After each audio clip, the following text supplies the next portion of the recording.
Halo semuanya, saya Agi Pratama, mahasiswa Psikologi Islam UIN Salatiga. Coba bayangin ini, kamu lagi sama pasanganmu, lagi santai, tapi tiba-tiba dia senyum-senyum sendiri sambil lihat HP. Kamu nanya, chat sama siapa sih? Dan dia jawab, sama temen kok. Kedengarannya biasa aja, tapi entah kenapa kamu ngerasa nggak nyaman. Bukan karena dia ketahuan selingkuh, tapi lebih ke perasaan, ini kok kayak ada yang beda ya? Nah, dari hal kecil kayak gini, banyak hubungan mulai berubah tanpa disadari. Dalam psikologi, ini disebut micro-cheating. Sederhananya, perilaku kecil seperti chat intens sama orang lain, flirting tipis-tipis, atau lebih nyaman cerita ke orang lain dibanding pasangannya sendiri. Ini kelihatannya sepele, tapi sebenarnya sudah masuk zona bahaya.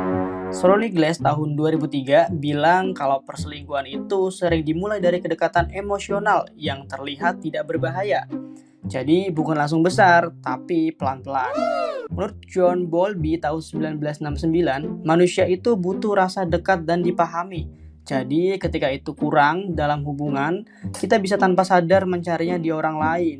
Dari sisi otak, Helen Fisher tahun 2004 juga menjelaskan bahwa interaksi baru bisa memicu dopamin, yakni hormon yang bikin kita merasa senang dan ketagihan.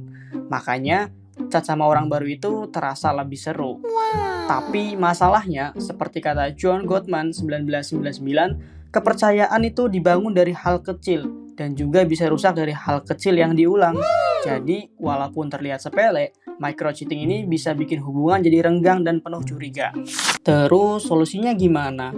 Yang pertama, mulai dari komunikasi yang jujur. Nggak perlu marah, tapi cukup bilang, aku ngerasa nggak nyaman jika kamu chat dengan lawan jenis misalnya. Karena menurut John Gottman tahun 1999, hubungan yang sehat itu yang bisa ngobrolin masalah dengan baik. Yang kedua, buat batasan yang jelas. Misalnya, chat intens sama lawan jenis itu masih oke atau enggak. Karena tiap hubungan itu punya standar yang berbeda. Ketiga, refleksi diri.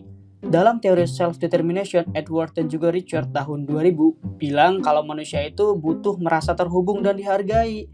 Jadi, kalau itu kurang, kita cenderung mencarinya di luar. Dan yang terakhir adalah bangun lagi koneksi sama pasangan. Luangkan waktu, ngobrol tanpa distraksi, dan juga hadir sepenuhnya. Karena kadang yang kita butuhkan itu bukan orang baru, tapi hubungan lama yang diperbaiki. Micro-cheating itu kelihatannya kecil, tapi justru dari hal kecil yang diulang itulah hubungan bisa pelan-pelan rusak tanpa disadari. Jadi, aku mau nanya ke kamu nih, gimana hubungan kamu sama pasanganmu saat ini?